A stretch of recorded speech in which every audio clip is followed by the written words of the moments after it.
I would like to introduce Francesca. Francesca Rheannon is the co-chair of the Long Island chapter for the Climate Realty Project, a global organization founded by former Vice-President Al Gore to spread information about climate crisis and how to confront it.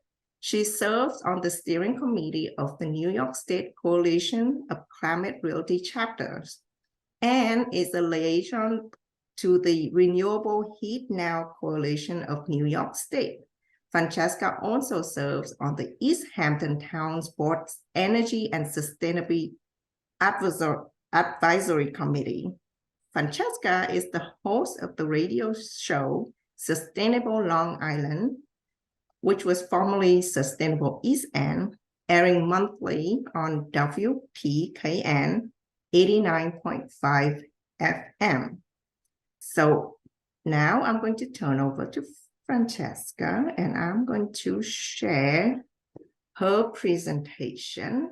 And I want to say Rewild Long Island was a guest on Sustainable Long Island. So you guys can listen to that wonderful interview that you gave us. Well, welcome and thank you so much for coming here. This is so important. This is a presentation that was developed by the New York State Coalition of the Climate Reality Project. And it's still a work in progress, largely because certain things are still changing on the ground in terms of the kinds of rebates and incentives. But we're going to learn how to take advantage of federal, state, New York State and utility incentives that now exist. And I'll let you know where there are things that are still need to be developed. Probably will be out by New York State in March, hopefully not April, but there are certain incentives that are still to be developed. And there's a lot of information here, so don't worry about it. Don't try to take notes because you all have access to the presentation itself with clickable links, and you'll have everything that you need to go ahead with your electrification journey. So I'm really excited to share with you ways that we can actually save money on the replacement of old equipment and save ongoing costs while also improving the health and comfort of your homes and your cars. And here is a poll. The first poll, I'd just like to know, we're going to have two polls. Take a moment to look this over. What brought you to this webinar? All right, so I think we have basically people want to make their home more comfortable and be part of the solution to fight climate change. Okay. And I see that. of course, we want to learn more about the incentives available. Wonderful. Well, that's perfect. Okay. That's great because we will find out how much more comfortable and usually cheaper it is to electrify. So the goals of our presentation is to show you how you can leverage the federal, New York State, and utility incentives to save money. We want to give you some simple guidance on how to plan and prioritize the electrification journey because the incentives, especially the federal incentives, they reset every year.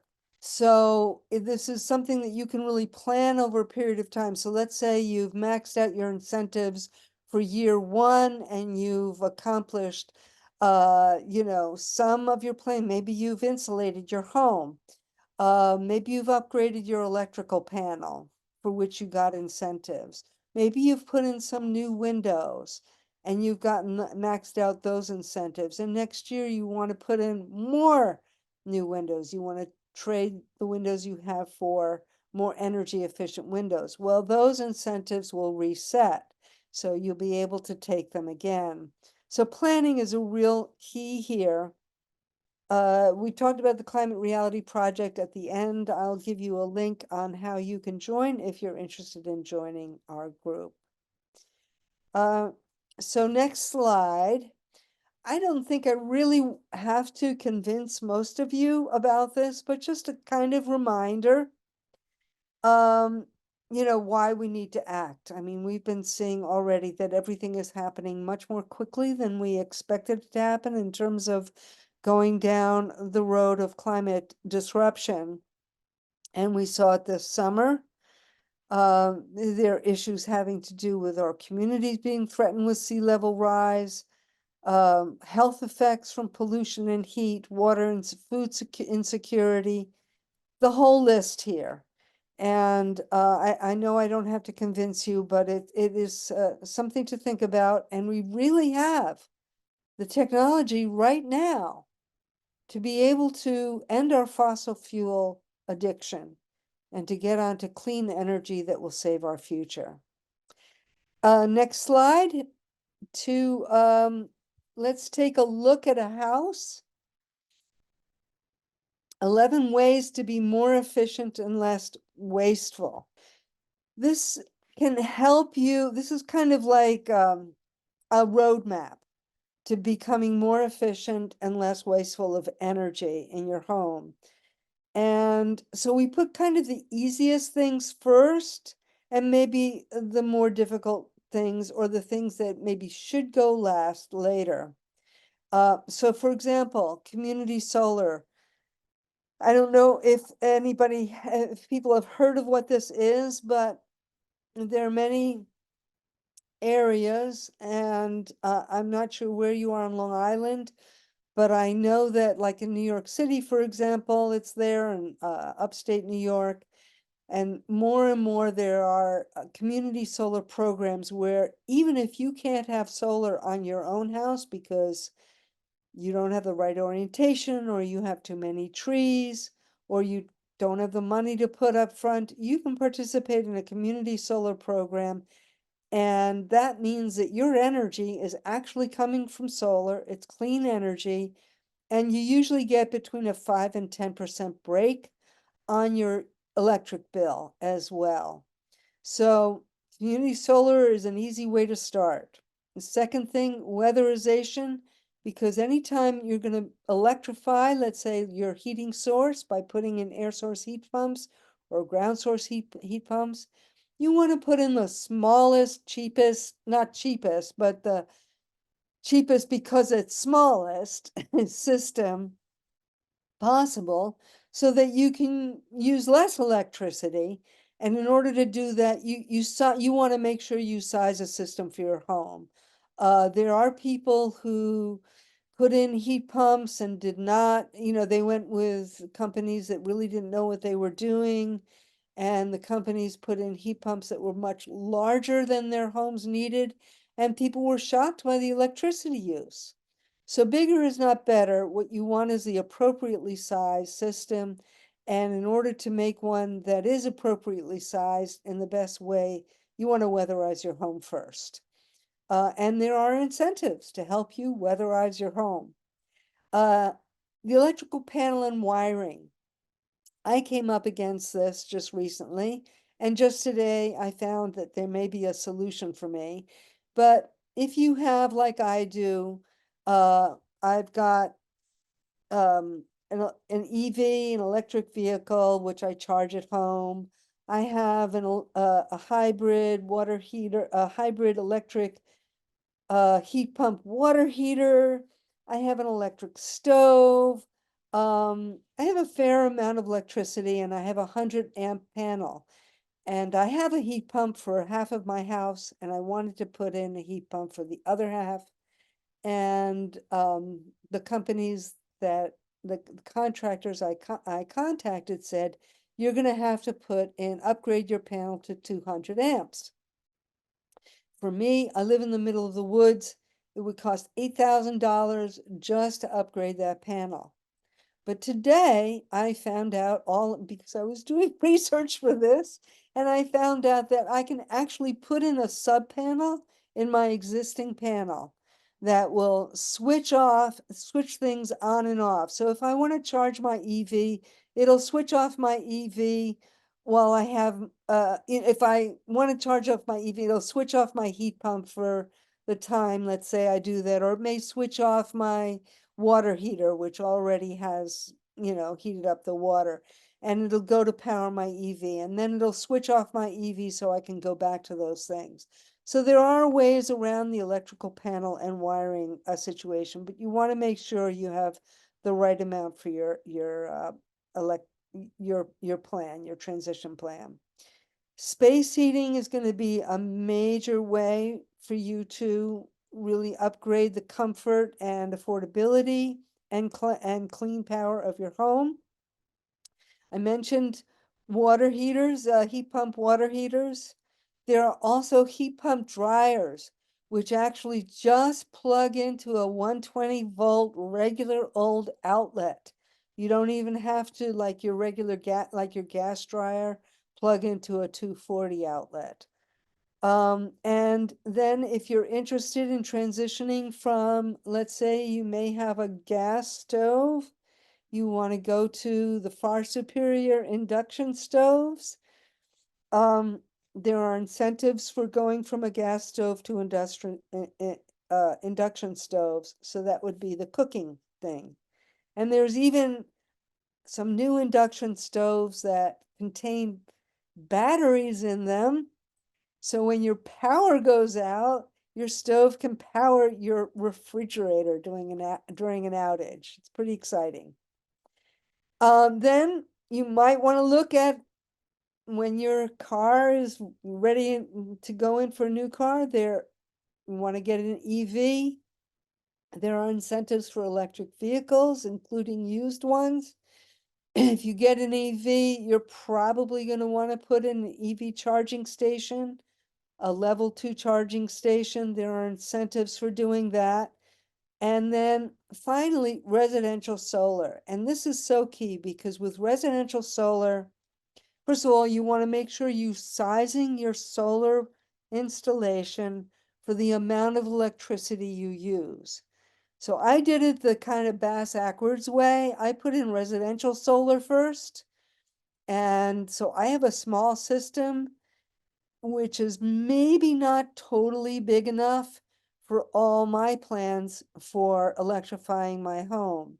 So if you wanted to put in that as the last thing that you do, you will end up with the and actually my solar system supplies almost everything I need. I pay about $14 a month on my electric bill because I bank throughout the year. In the summertime, I produce a lot of solar. It goes into a bank. In the wintertime, when I'm using more electricity than I produce, I'm drawing from it. But in the 5 years that I've had residential solar on my roof, I have only paid more than $15 for an electric bill twice. And I paid $50 in those 2 months. So that's kind of how to plan. If we could go to the next slide there. Electrification. So you guys are interested in being more comfortable. And this is what this is all about. Every single one of the changes that you make will have several additional benefits other than saving money, especially in the areas of health and comfort. So for example, if you put in heat pump space and water heating is super efficient. When I say super efficient, I'm saying they have heat pumps now that produce 3 to 5 times the energy they take in. So they're super efficient. So, you can really keep it at a very comfortable space. And unlike me, who has oil still for part of my house, you won't go down in the basement and smell the stinky oil when it comes on for the winter.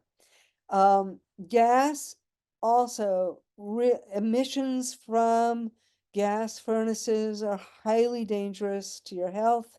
If you have asthma, if you're an older person, implicated with heart disease, increasing your risk of heart disease, increasing the risk of dementia. So in terms of your own health, the healthiest way to go is with a heat pump. Heat pump, let's see, induction cooking I mentioned. Their cooks who are now using it love it. It boils faster than gas. It's more precise controls than gas. It's more responsive. It's safer. You don't get burns, and it doesn't give you your kids asthma like a gas stove can. EVs. I don't know how many of you may have an electric vehicle, but I will never go back to a gas vehicle. It is quiet. It is fast. It's more powerful. And with only 11 moving parts to the typical EV, the maintenance is like so way less. Basically, the only maintenance is to change the cabin filter every year and to rotate your tires or get new tires when they burn out. So, I mean, it is way, way less to maintain. And that's the same thing, by the way, for heat pumps. You know, you can, you clean your own little filter. It's like cleaning the filter on an air conditioner. It's very easy to do, does not require a whole lot of maintenance. Let's see. Electric batteries. If you do choose to get electric batteries, and I'm getting ready to do that myself, there are incentives for them that can provide backup power in the event of an emergency. And, as you know, with us on Long Island, we're at at higher risk for storms and for extreme weather and power outages. Battery storage is going to be a very, very key way that people increase their resiliency. So, if we can go to the next slide, and that is saving money. I think I mentioned some of these. Oh, here we go. Water heaters, heat pump water heaters last longer. They're a lot cheaper to run as well, because the one I put in probably saves me about $300 to $400 a year. Mine was was connected to my oil burner, so it was really pretty expensive. And heat pump dryers are also much more efficient, so they use less electricity. Induction cooktops, super, super efficient. So heat pumps, when we're talking about heat pumps, I'm going to talk about air source heat pumps. They are cheaper to install. If you can afford the upfront cost, there are substantial incentives, and you're in a place where you can do it. You can have the option for a ground source heat pump. They're better for the environment because they don't use the same kinds of refrigerants that air source heat pumps do, although those don't use a whole lot of it. And over the length of a system, if you're thinking 25, 30 years, they will be cheaper to run. They are the cheapest way to run. But even air source heat pumps, for me, they're cheaper. If you heat with oil, they're way cheaper with oil. If you heat with gas, they're no more expensive, and in many places in this state, they're cheaper. It just depends on what your utility rates are and what your electricity rates are. But these systems are at least cheaper to run and generally not more expensive to put in. In your and I'll put it in later in the chat. There is a way you can actually calculate what you're going to save on energy costs. Okay, so this is part of your worksheet. I'm not going to go into every single detail here, but this shows what the incentives are. On the left-hand side, you have federal and New York incentives. Well, across the top, sorry, you have the type of incentive. You have federal and New York state. You have also the upfront rebate for low income, upfront rebates for middle income, and I'll get back to those. We'll go into them a little bit more later. And the tax credit that's available to anyone who pays taxes. And on the right, you have some of these New York incentives. And on the left side, on the way down, it shows what it's for. So incentives for weatherization, just for example. And again, these reset every year. So you would get, if you were low income, you'd get 100% up to $1,600 for weatherization, or 50% if you're moderate income. And the income is based on your average household, not average, median household income for your area. So interestingly enough, in East Hampton, because of the billionaires who live around here, of which I am not one, um, you know, I saw that I probably will qualify for moderate income, whereas I might not qualify for moderate income if I lived in a very poor area of New York State. So it all depends on what your area median income is. And so there are other programs as well from New York State. So look at this. This is one of the key slides you want to be checking out. And this is an example of the planning. So, you know, we don't recommend you're going to go out and do all of this in one fell swoop. I mean, for one thing, it's smarter to space out the incentives over the 10 years because you'll get more money. It is important for you to look at what you think you need to replace first. And probably the very first thing you need to do is to get an energy assessment in your home, just so you know what the lay of the land is. You know, if you can weatherize your home, how you're going to, improve the building envelope so it is the tightest and uses the least energy as possible. Some equipment is going to require preparatory steps, as I mentioned before. For example, your electric service. And when you do have to replace something, just remember that the electrification option is going to be cheaper than replacing with a fossil fuel option. A lot of, and you have to think about what's going to be happening as New York State, when the gas infrastructure, the gas companies are going to have fewer and fewer customers because more and more people are going to be electrifying. But they're still going to have to maintain the entire gas infrastructure system that they have. So gas prices are going to skyrocket because they're going to be based on an ever shrinking customer base. So if you have to replace a furnace and you're thinking, well, should I do gas or electric or heat pump? Think about the kind of skyrocketing costs that you're going to be facing if you do opt with gas. And, whereas electricity, I'm not saying that's not going to go up in the future, but it's not likely to go up to the same degree, especially the more solar gets on, the more people put solar on their roofs, the more people have batteries, the more clean energy there is. The price of electricity is not going to skyrocket in the same way because more people are going to be part of that market. So let's go to the next one, slide 10.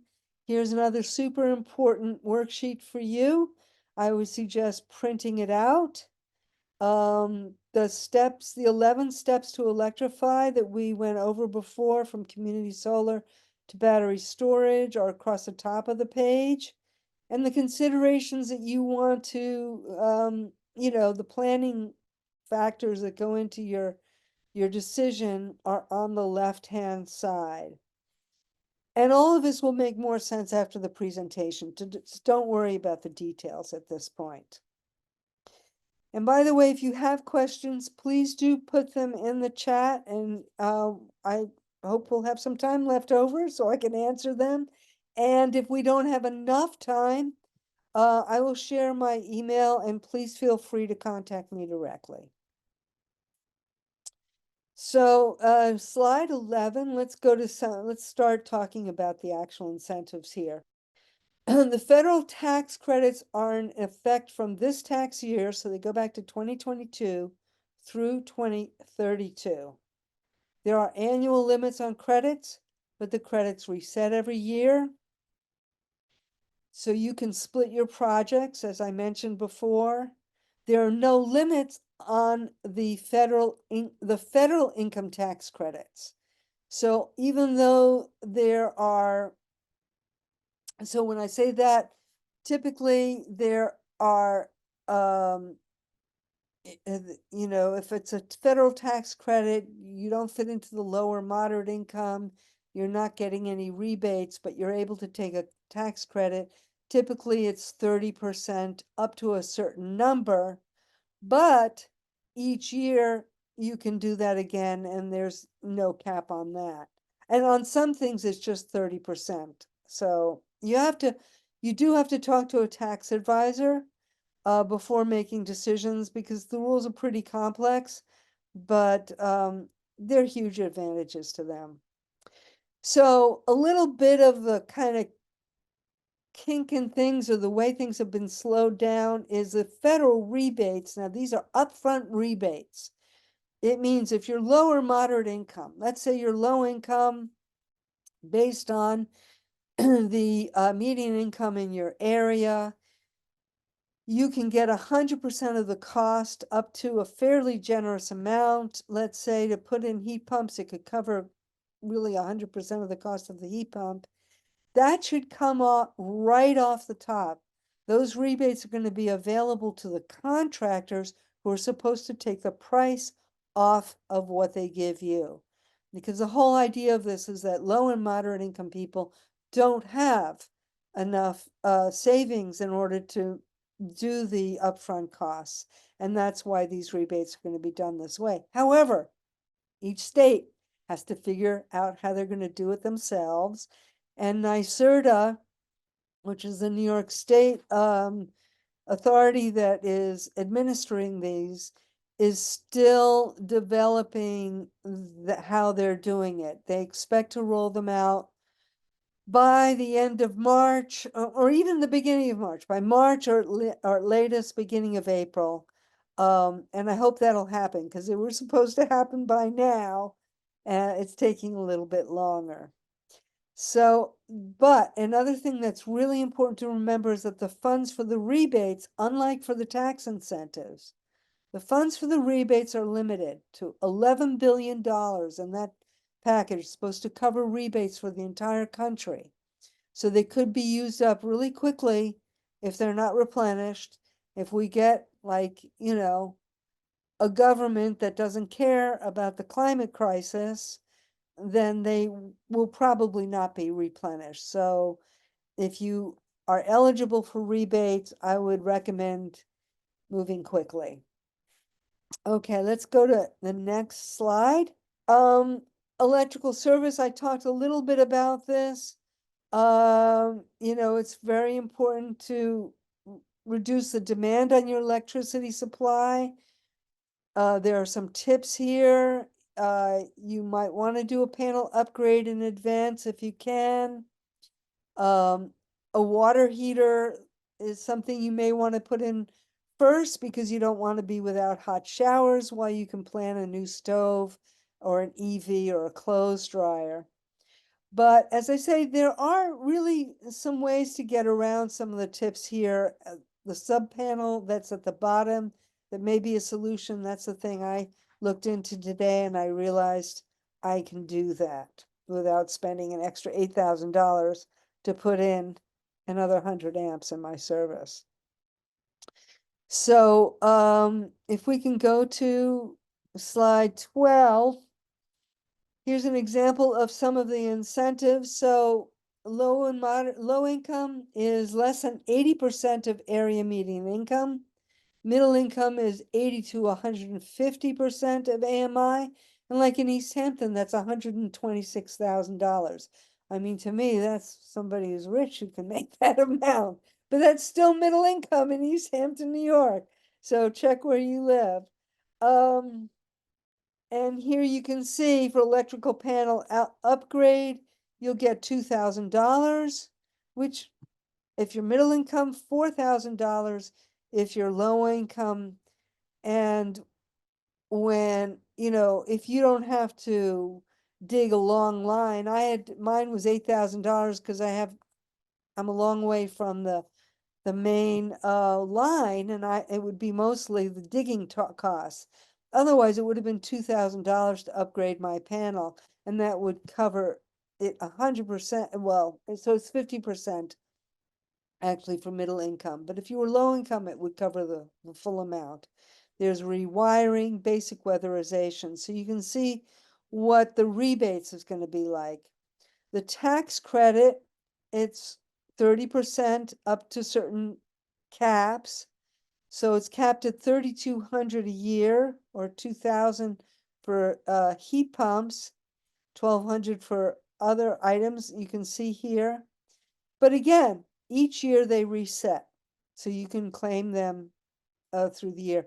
And then there's this whole house rebate program, which means that if you are, it's based on how much energy all your energy upgrades are going to save.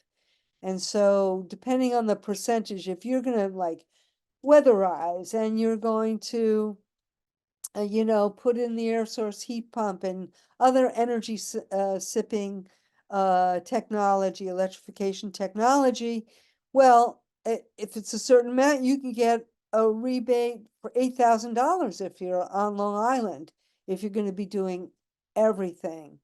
And so the rules are also pretty complex. They're not quite set out, but that's something to think about. And I do want to say, it seems really confusing, but one of the things, there's a Long Island energy hub, clean energy hub, that's being set up, that's going to be like a one-stop shop. You'll be able to call them, they'll be able to tell you what you're eligible for, they'll be, you know, so you know, it's kind of like when Obamacare came in and there were navigators.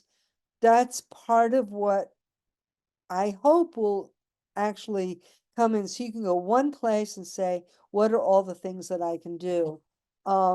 It's just not completely set up for that right now. That's why we're doing this, and you can put a lot of these things together. Let's go to slide 14. New York weatherization and efficiency programs. So there are a lot of programs that already exist in New York State. And by the way, I want to say about the federal incentives. These are the incentives that came about because of the Inflation Reduction Act. And, you know, I just want to, it's really critical that, uh, I, I mean, I'm saying this personally, not from my organization, but I'm really afraid that if the GOP really takes over in the 2024 elections, they want to do away with the Inflation Reduction Act. And if they do, all this stuff is going to go away. So it's pretty critical. So you want to check out, and here's a link, the New York Energy Advisor. These New York incentives could be as large as, or in some cases, they're even bigger than the federal incentives. There are lots of programs for weatherization help. So we encourage you to use the New York Energy Advisor that's linked to in the slide. And some of them, you know, like Empower New York, if you get food stamps, if you're on Medicaid, you automatically qualify for that. And it's up to $20,000. You can almost do everything for your home. Next slide, number 15. The REAP program starts with a free home energy assessment. And you can also get that through and you'll get a customized report. It's a good place to start. It will help you plan your next steps. And the next slide, 16, is the Comfort Home program. You also get a free consultation with a Comfort Home contractor, and it can help to offset the cost of your new HVAC systems by, as I said in the beginning, heating and cooling your home with a smaller, less expensive equipment. And there's a link there to a survey to determine your eligibility. And here I want to say something. It goes through PSEG Long Island on Long Island, but I contacted a contracting company that kind of does whole house energy retrofits. It's called Green Team Long Island, and they will actually do an assessment no matter what your income guidelines are. They'll do it for free. I mean, of course, they want your business, but they'll come out and do this in any case. So, and it says that Comfort Home is not income tested. Well, it's not income tested in the rest of the state, but it does seem to be income tested on Long Island. Okay, let's go to number 17. This is another income eligible residents get a 50% discount, covering efficiency improvements up to $5,000 for a single family home. And it can also apply to multifamily buildings and is available to renters and landlords. So a lot of what we talk about here is most applicable to homeowners, but there are definitely programs that can help renters. And let's go to the next one. This is slide 18. This is the Empower New York program. Again, it's income eligible, but it can do a whole lot to help people. If you live in a building, and here on the right-hand side is the eligibility. It doesn't look, so PSEG has its own, that's why, its own way of participating in this. This is more for other parts of the state. And there's a link to the income requirements. Let's go to the slide number 19. Okay, here's for PSEG. And it's interesting. PSEG had more incentives before the IRA came in. And I just want to point out that if PSEG gets given a pink slip because Long Island Power Authority will go fully public, there is a law that's now in the state legislature to make LIPA a fully public company and to basically cut out the middleman, which is PSEG, then we are likely to get back and our incentives that PSEG has canceled out and get even more of them, utility incentives. So that's just something to be aware of in terms of policy. We're trying to get that passed this year. But you have the links here. They have a couple of different programs that if you income qualify, they can help you. 19, let's see. Here we've got space heating and cooling. I'm gonna kind of just run quickly. What time is it now? Oh, we don't have that much time left. So I'm gonna let you guys kind of really look into how these things work. The quick lowdown is that a heat pump basically works exactly like a refrigerator, only it does it for heating and cooling. And so that's the other, by the way, the savings thing. You can say goodbye to your air conditioners if you have them, if you put a heat pump system, because they air condition, they cool, they heat, and even better, in some cases, they will dehumidify your home. So this summer I saved a lot. I didn't even have to put on my air conditioner because if I put it on dehumidify, it basically cooled the space down. So we'll go for that. Let you check out the incentives. There are substantial incentives for geothermal. Here's for a heat pump. I just want to quickly go into this. There are federal tax credits available for up to $2,000 for everyone, and more generous rebates available for low and moderate income people. And again, and PSEG adds another $1,000 per 12,000 BTU of the system. So sounds complicated, but you could get up to $3,000 off, which is a considerable amount. I mean, top of the line heat pump I was looking at for my bottom floor, it would supply 2 rooms. and I was quoted for a really, really good system, cold climate heat pump, $8,000. I could get it for $5,000 and just save a huge amount of money over time in not paying for gas or oil. And let's go to 23. You can see the tax credits there. Changing to a heat pump water heater is the closest step to being a no-brainer. One of the people doing this presentation said the ongoing running cost of heat pump water heaters is extremely low. Theirs uses just the electricity output of one of their solar panels, about 500 kilowatts per year. So it just really gives you an idea of the kinds of savings we're talking about here. Okay, so the EV incentives, these, by the way, are changing all the time because there's certain requirements for electric vehicles to be eligible for rebates and incentives. It didn't used to be that way. When I bought my EV, it was just 30% of the up to a certain amount of money for the price of the EV. And well, there were even some requirements then. The requirements are fixed, but the numbers of EVs that are eligible for them is increasing all the time as the electric vehicle manufacturers want to be able to have their cars be eligible for the incentives. So that's changing all the time. The rebates are on the invoice at the dealership. The amount will depend both on the price. Like, you don't get incentives if it's a sedan, a regular car, or yeah, has a hatchback or sedan that's over $55,000.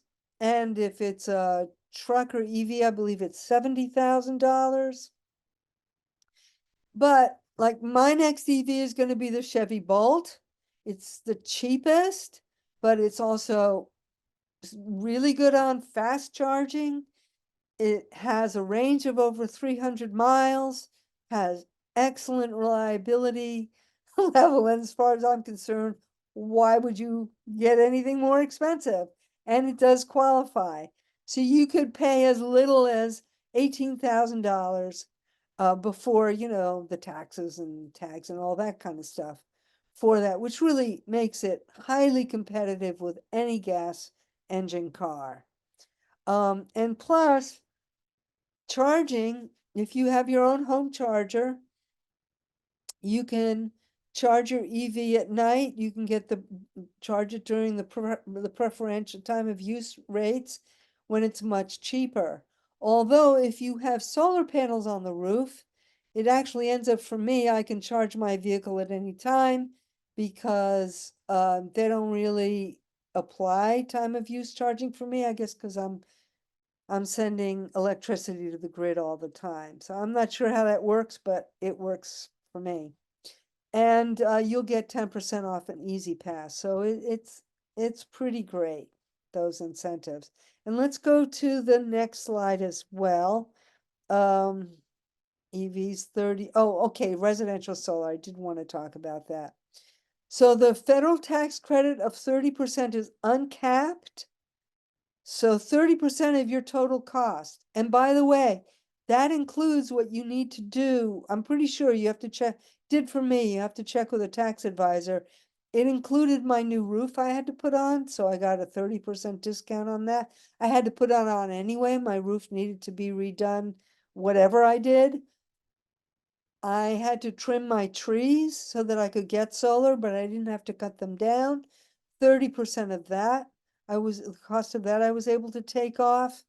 There's a New York state tax credit that's capped at $5,000. And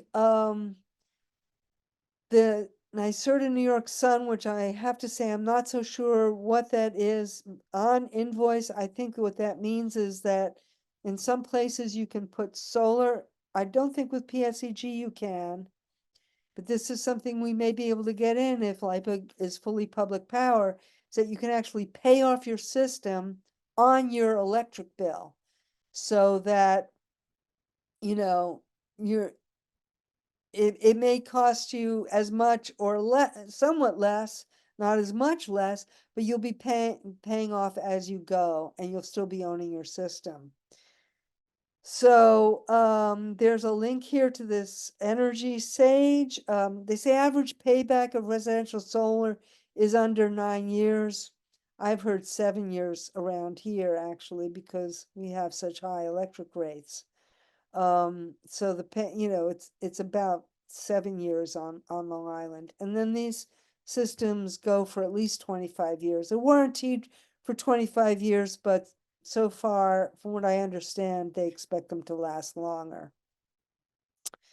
Okay, looking at your worksheet, take a moment maybe to do that. Where do you think you want to start with your journey?